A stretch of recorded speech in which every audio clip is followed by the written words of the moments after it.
The health and wellness industry is full of a bunch of practitioners and nurses like me that start businesses that want to help people. And we think the next protocol and the next thing is going to be that golden ticket that helps us go through that wall of we're not profitable. And all these nurses and healthcare providers that leave their corporate healthcare because they're burnt out. And then they go start a business because they see like, and they think there's all this money in it.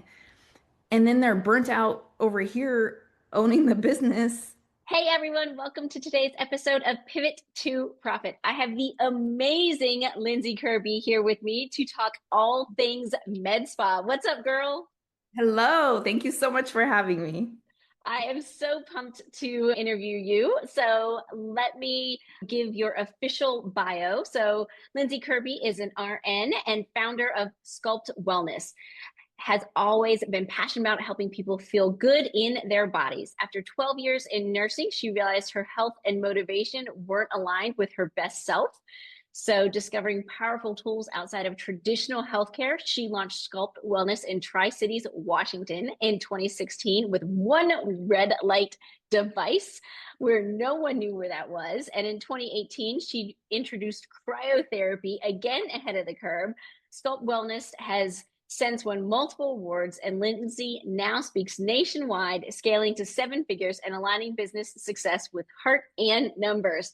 All right, Queen, you are magical. We love you. I know you in person, and you're also a client of ours at Pivot Business Group. So are Yes. you ready to dive right in? I'm so ready. All right. So what did Lindsay want to be when she was a little girl? What did like 7-year-old Lindsay want to be? I wanted to be an eye doctor. Isn't that crazy? I really did. Like from ever since I can remember, I wanted to be an eye doctor, and I was a weird little kid. I did very weird things, like on growing up on the farm I grew up on. I love it. Eye doctor. Yeah, I was obsessed Okay. with eyes. Like, I mean, I was like a creepy little girl. Like, I was obsessed with eyeballs. I love that. I love that. So, what was little Lindsay taught about money on the farm? Was Ooh, money good, bad? Tell me all we're the gonna things. we're gonna go right into that. Okay. Yes. So I was taught that money, when you have it, if you have a lot of money, the next year you could lose it all. But you keep doing the same thing over and over again because that's just your identity. So I grew up third going on to fourth generation farming. And so who we were is we are farmers, right? Mhm. So, and this is coming out of my great grandpa came through the Depression building this. And so it's also like you've been through hard times and you just keep planting that crop every year, right? And so, but it was never talked about that I never had heard the word entrepreneur until I was over 30 years old. I didn't like, it was just, again, it was an identity, not necessarily even a career choice. Yeah, How I associated money is that it's out of your control. You work really, really hard, and whether you have a lot of money or not is kind of up to the weather. Because we were dry land wheat farmers. Like we didn't have a lot of control. Like literally the type of farming that we did was based off of how the weather was. So that's I mean, this is crazy. like old school. Like I'm 43 now, but how I grew up is very, very rare nowadays. Like Hmm. most big farming now is so controlled and climate, like they're able to control their water and all that stuff. That's just not how I grew up. And so we would have years where there was a lot of money and we were able to Hmm. make the bank off and like buy the things. And when we had a lot of money, that's when we bought like the new trucks and the new combines and all the stuff. Right. And if I remember being like the next year we were poor and Yeah. we owed the bank money and there was a lot of stress and a lot of talk about that. But we just kept doing that over and over again. The cycle just continued. If it was a good year and it rained, we had money, and if it was a dry year, we didn't. Yeah. And there's literally zero concept of choosing to not continue that cycle. Yes, that's just what life was. Just what you do and you're working really hard, so you're fulfilling your identity. Like that's what we That's what do. you do. Yeah. So, why did you decide to become a nurse? I really, like I said, when I was little, I was very obsessed with the body. Like I loved eyes, but I remember thinking about and analyzing and wanting to understand how the body worked. But what I remember the most is I wanted to understand how it it interacted with nature. Like I Mhm. remember being little and out in like the pasture playing because like my closest neighbor growing up was 5 miles away. Like I have two little brothers, but I was the oldest, so like I spent a lot of time alone and with Yeah.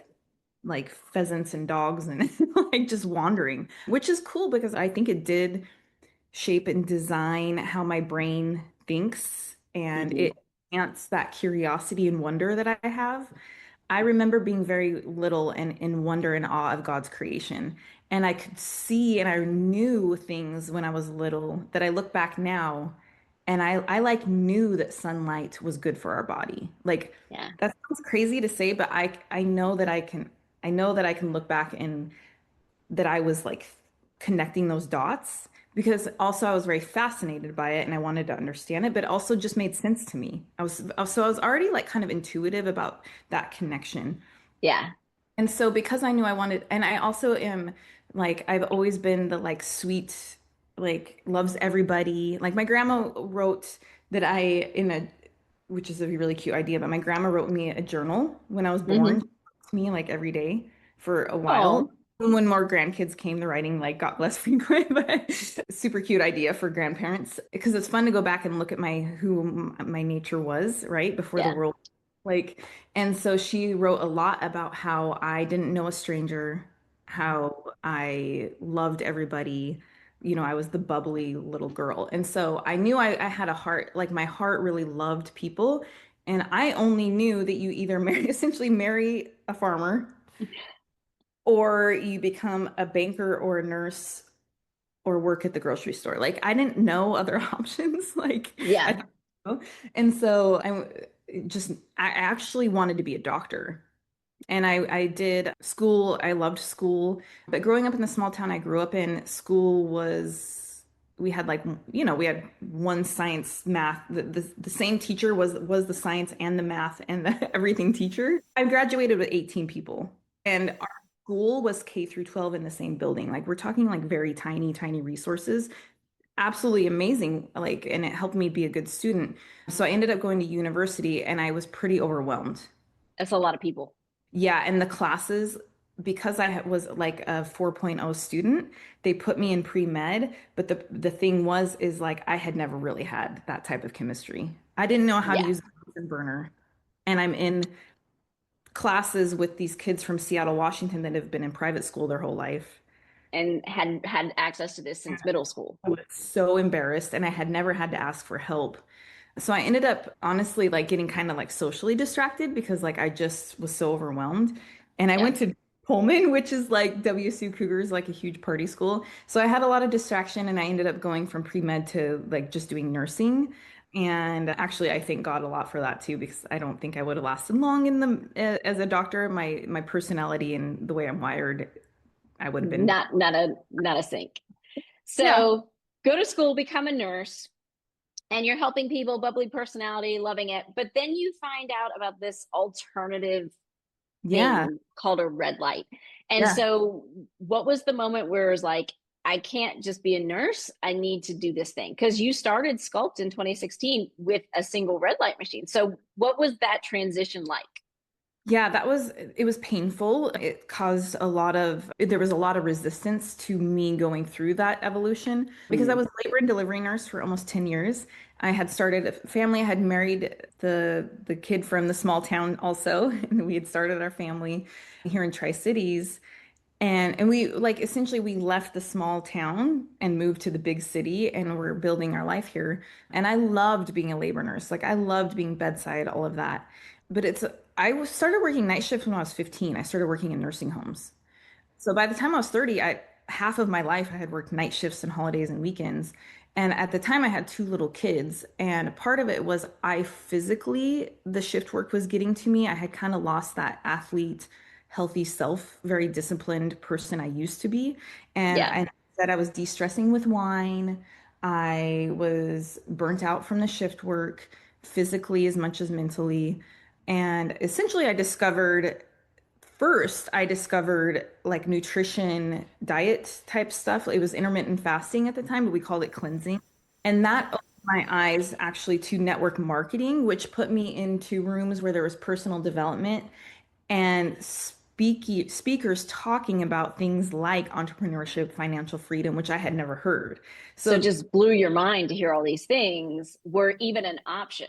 even an option that people talked so positive, because the corporate healthcare environment's not very fun. Like it's not super positive, you know. It can be No. good. Like, there's a lot of great things, but it's very But the stressful. only light at the end of the tunnel is your 401k or your pension and retiring to go play golf. Like there's no Yeah. bigger vision. And so I can totally understand how being in those entrepreneurial rooms are like, oh, wait, there's another plan? There's another path? Totally. And I'm an Enneagram 7, so I crave freedom. I didn't know that at the time, and that's what I was like really confused. I was like, why does this idea of freedom make me feel guilty? Because I should just be happy. I have like the dream job. I have the Right. job everybody wants, and I'm building the white picket fence. Like, why am I not happy? And I had a lot of guilt about that. But I knew I was helping people with the product I was sharing. I helped a lot of people, and I get very passionate about things. And if things make sense to me inherently in our design, like intermittent fasting did make sense to me. And so I loved explaining it to people. So first I brought that. And then in my travels with that company, I discovered red light, which was so funny because I went through all this pain of changing, of saying, introducing my close-knit family, my circle to this new identity of myself that they didn't understand, they didn't like. They thought it was It was weird. different. I drank the snake oil. I became from this loving nurse to a salesperson. There was a lot of resistance and discomfort in my identity evolving and my goals changing. And the way I spoke was different. And I remember there was a year I actually exceeded my nursing income with network marketing Yeah. while I was still working as a nurse. And I was told I was a bad mom because I was invited to go speak at an event and it Mm, would require me to leave and fly there. And I was told I was a bad mom and that and I'm like, that's so funny that when I work 6 night shifts in a row and daycare raises my children, that makes me a good mom. yeah. If I want to go sell something and be gone for 2 days that creates like residual income, that's bad. Like it was just so interesting to me what I went through. But in those travels, because I was asked to speak a lot, and I was, like I said, I was very passionate, and I was very a naturally very great network marketer and building teams. And in my travels, I discovered red light. And then that caused a whole nother identity situation because here I had been preaching, if any of you do network marketing, like the whole thing is like that you don't build a traditional business with overhead, build like, Yeah. some products that have no overhead and build residual income and yada yada. But once I discovered red light, it was in Tennessee.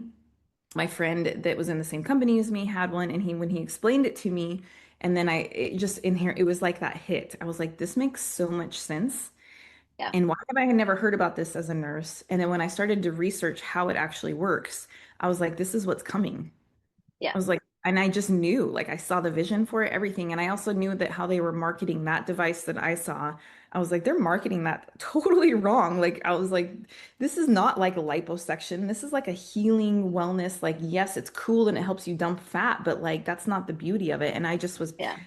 super excited and I became passion on fire and I couldn't get it out of it was like I couldn't get the idea and the desire to share it with the world out of my head.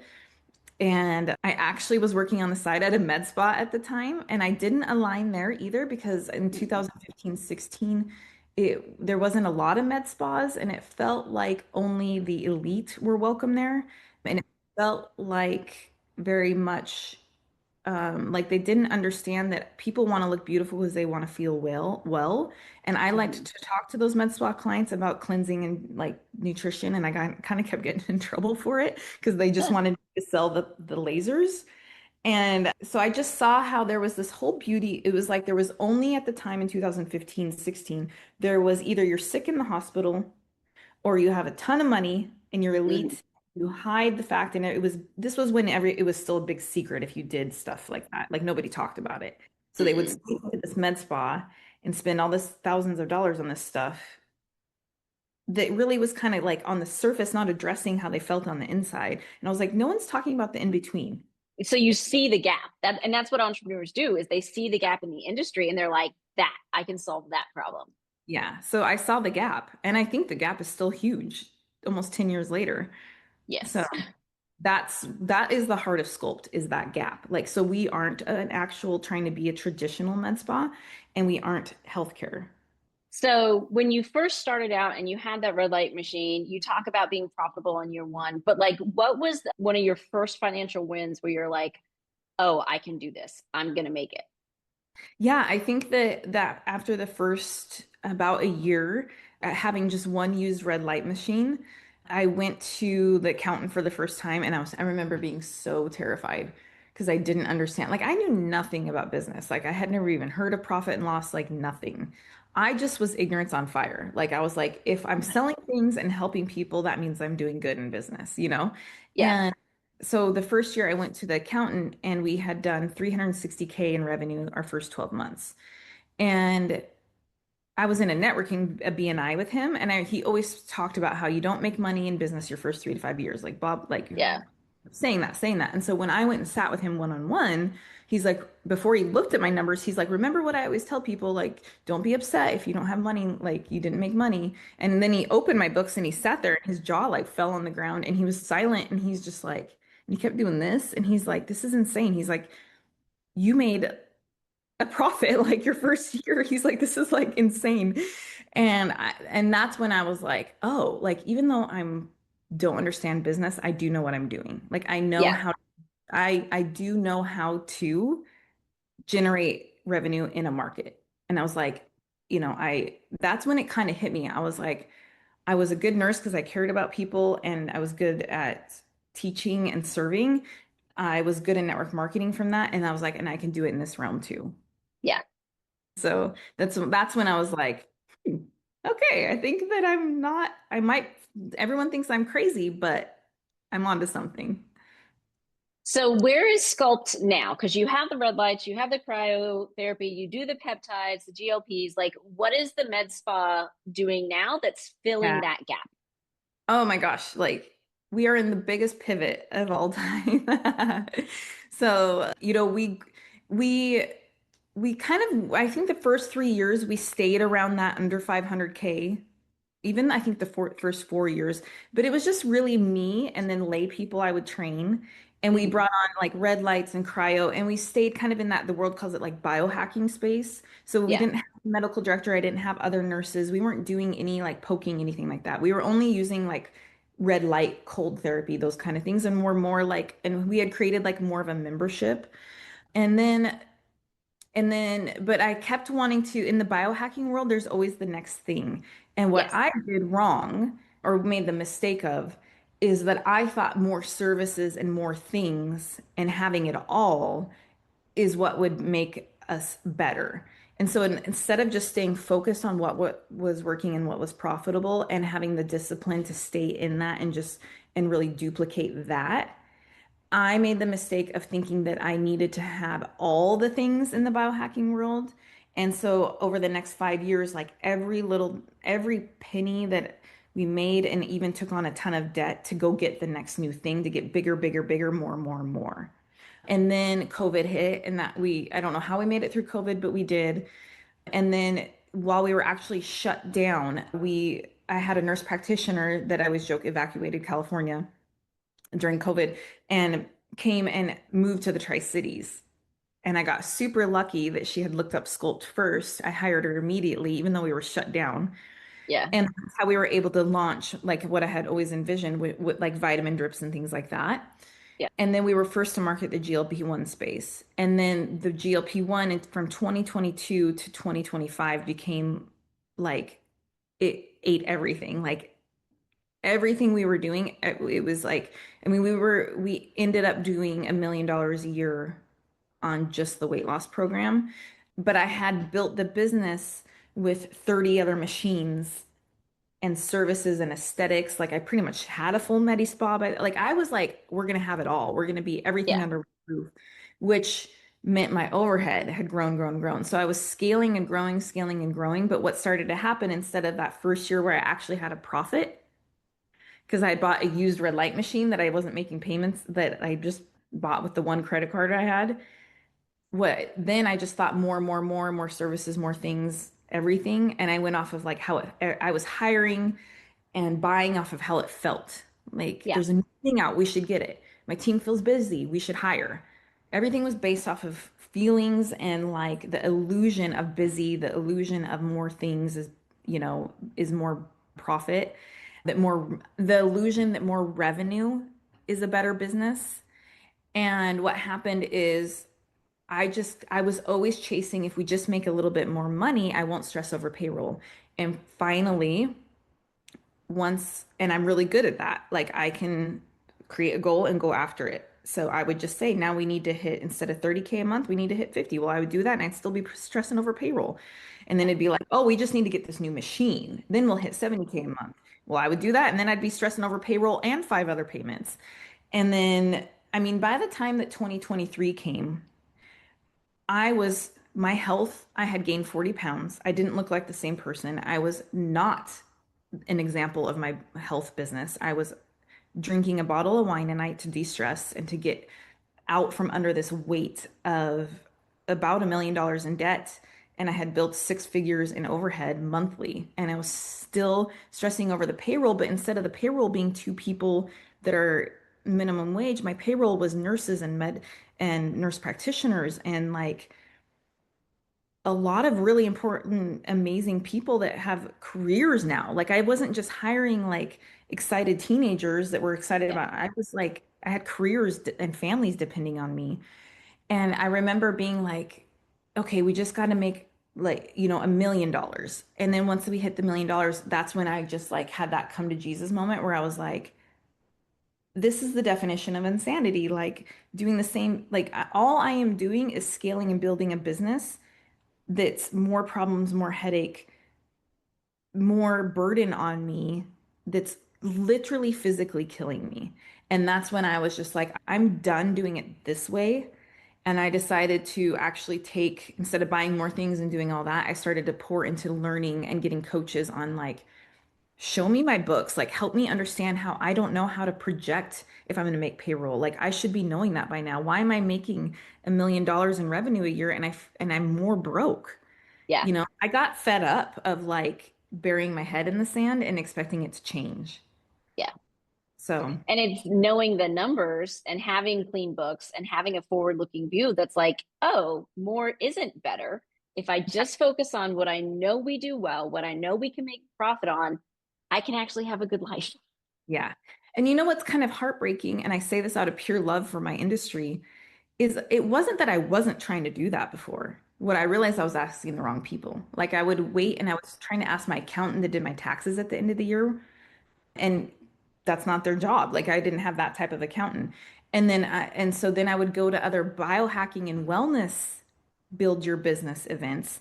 But all they're doing is selling me more equipment and just selling me more shiny objects. And the peers in that room, what I started to realize is the peers in that room who I was surrounded by, none of them, because I'm a very vulnerable open book. And when I would start to have the conversation of, man, like, yeah, we're growing and the weight loss is helping us, but I'm still stressing over, like, I'm still stressing over payroll. They'd be like, me too. And I But started in whispered tones, like it wasn't, nobody would talk about it, but like, and the speakers sure as heck wouldn't talk about it. And I would pay tens of thousands of dollars for coaches, events, masterminds to want to, that's what I was trying to learn. But what I would get sold is like more mindset things, not tactical. And I would get sold more like protocol sword fighting. And what I yeah, realized is the health and wellness industry is full of a bunch of practitioners. And again, I say this out of pure love because I've been it and I am it. So I am one. It's full of practitioners and nurses like me that start businesses that want to help people. And we think the next protocol and the next thing is going to be the the that golden ticket that breaks that wall, that helps us go through that wall of we're not profitable. And all these nurses and healthcare providers that leave their corporate healthcare because they're burnt out, and then but at least they're getting a paycheck over there. Well, then they go start a business because they see like and they think there's all this money in it, and then they're burnt out over here owning the business, and the business needs them. They're a key man risk. Like they can't, if they're not in there, no one's, because I mean, that's all practitioners talk about at these events. If I'm not there, the business isn't making money. I'm stressing even being here at this conference because no one sells. I still am not really paying myself. It's on all these whisperings. And so what I ended up having to do is, and I made the decision, is started to go to completely different industries. And I was like, teach Mhm. me business, like teach me books. I started to actually just ask different industries different questions. And that's what I wanted. I was like, I want to be able to understand profit margins. I want to understand, do I have a valuable company or do I have just a company I'll never be able to sell? I have yet to be once in a room of a health and wellness conference or business build your business in the health space and anyone even talk about, what's the valuation of your business? Do you have an asset? Or do you not? Like, it's all, this is the new thing in biohacking. This is the new supplement. This is the new blah blah blah. The new You know, machine that's going to bring in yeah. so many clients, but then by the way, they don't tell you how to charge for it to make sure you're profitable. And then once you're profitable, what to do with that money. So what I started to do is say like, well, I learned the hard way. Like all of that was just causing me more stress. Very honestly, like one of the things I did is I went to a lot of like Grant Cardone, Brandon Dawson events where Mhm. it's very masculine. It's just numbers, it's black and white. You have a good business or you don't. There's no feelings. So I Yeah. went from this feeling, it's all about feel good and helping people and, you know, to like screw your feelings. You're either making money and have a valuable business or Yeah. you're broke. And I started to realize that that's the gray area in this growing infancy of an industry that wants to help people and redefine like health and wellness, cash-paced med spa stuff versus traditional business. There's this huge gray area in between, and nobody is talking about it because healthcare workers and people that want to help people feel weird talking about it, which is Yes. so funny to me because we would not. So, what I started to do, again, I have to connect dots. I was like, this is like me going into the hospital and you just had foot surgery. And the doctor saying, go give Pam morphine. And me saying, well, Pam, I think you're hurting. I'm going to give you some morphine. How are you feeling? And if you told me, and let's say you're really tough and you're like, I'm feeling like okay. Or let's say you're like kind of like in a lot of pain and you said, I'm feeling like I'm going to die. My foot hurts so bad. And I'm like, oh, I feel bad for you. So I just draw up a whole bunch of morphine based off how you feel. And I don't Yeah. do any data. I don't run any numbers and I don't measure based off of you and what's healthy for you. That Yeah. would be like a nurse doing that. We would never do that. But for some reason, we run our businesses that way. We don't measure, we have no guidelines, we don't treat it like the numbers are like there's no safe dose for a business. It's all Yeah. like, well, I feel like my prices are too expensive. I feel like the marketplace needs me to lower my prices, but I sure feel like I feel like my team's busy, so I'm gonna hire and still not pay myself. No, it's a business. But they don't see it that way. So I started to see it that way. And I was like, I can't help anyone if I don't have safe numbers. I can't hire. I'm sorry, team. I'm sorry you feel really busy. And then what I started to do is I actually started to show my team the numbers. Yeah. Like, I can't run a business at 30% payroll. We won't be here next year. No. And I started to teach my team those things and I started to apply it, but I just started to speak it in different terms that like Yeah. made sense to them. And Yeah. so it's been amazing for me. And really, like, what happened is almost that huge monster I had built had to crumble. And I've had to bring it back down to completely base level. And I'm in a rebuild. Like, I would rather have my little $300,000 business again and be able to, like, pay myself and my kids not have a completely burnt out mom. I'd rather have that Yeah.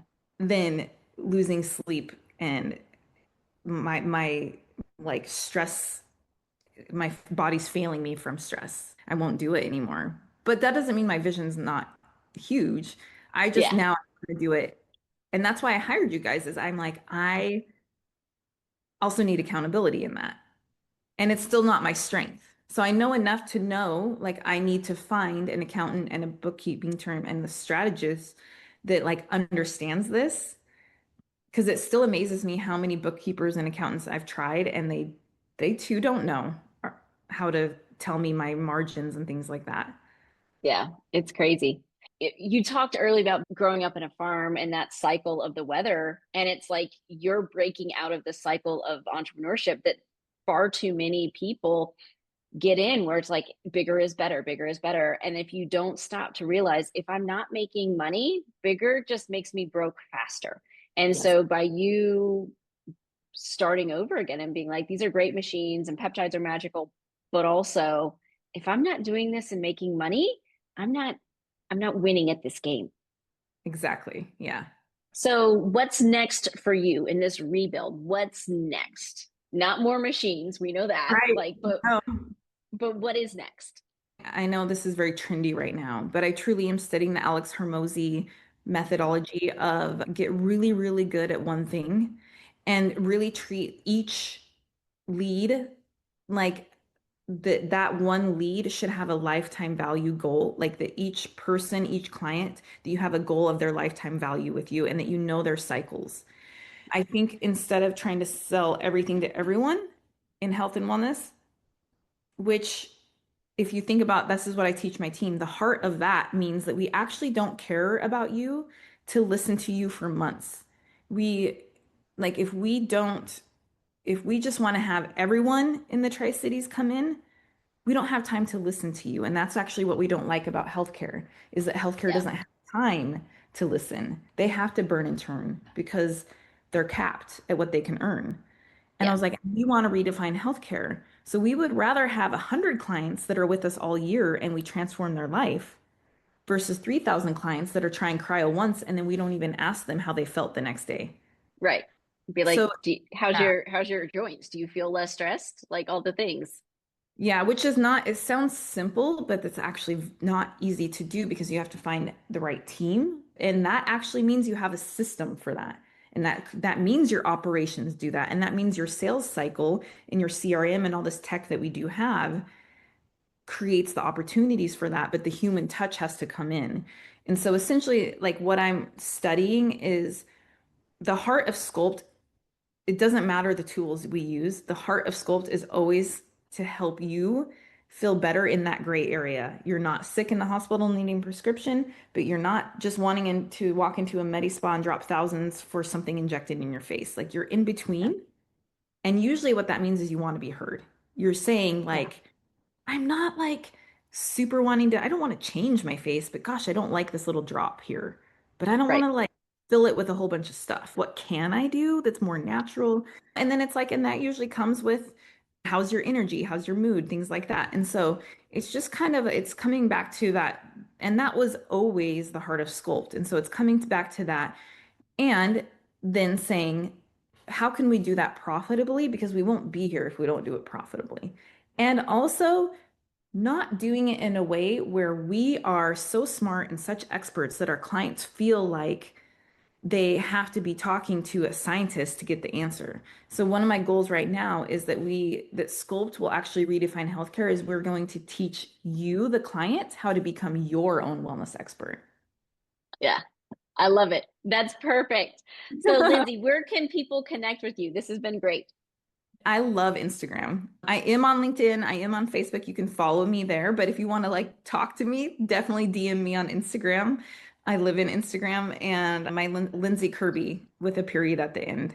Well, thank you so much for sharing your journey because you are being a leader in the med spa space. We've got a lot of clients, and you're right, a lot of practitioners are great at loving people, but they just don't understand the business side. And so I really appreciate your vulnerability of sharing your story with us. This has been fantastic. Thank you so much, Lindsay. I heart you very much. And listeners out there, if you are wanting help to understand your numbers and saying, where is my money going? And payroll is stressful, just go to pamjordan.com, schedule a call with my team. We would love to help you. And in the meantime, remember, it's not what you make that matters, it's what you keep.